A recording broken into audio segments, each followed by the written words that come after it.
Jiolahy efada nakakery mpandrarà tao amin'ny commune Anjomakely no voasambotra ny Zandary avy eo amin'ny compagnie Imerina Centrale ny alatsinainy lasa teo.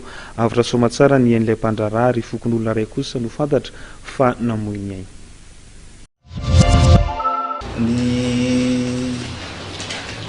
rivan'ny alady 7 oktobra 2024 teo moa zany tokony tomby 10 teo no nazahoana fampitambo avao avy amin'ny olona tsara sitrapon'ny fisina lehilahy efada miaraka amina basy amin'ny toerana anankiray antsoina hoe Ampahibe izay ao anatin'ny commune Manjakavaratra district ny Ambohidratrimo. Tandro filaminana raha teo koa moa zany fa tsy lavitra teo satria fa misafy foana andro manalina manodidina ny toerana io. Nakina toerana niaraka tamin'ny fokon'olona eny an-dalana moa zany nazahoana fampitambo avao hafandray fisina olona efada ihany tondra basy any amin'ny toerana anankiray indray antsoina hoe Ambohijanaka ao anatin'ny commune Imeromandroso district ny Ambohidratrimo ihany.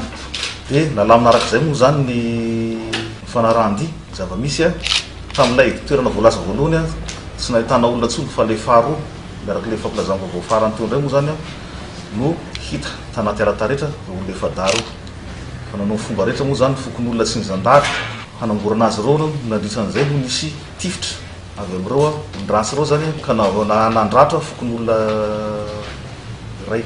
Dia nandeha teo moa mifanenjehana dia tsy tratra zareo teo fa kosa ny satria teo ihany koa moa zany isan'ilay naratra zay no mety natany amin'ny CSB2 Imeromandroso moa zany fa sainga tsy tratra ny ainy.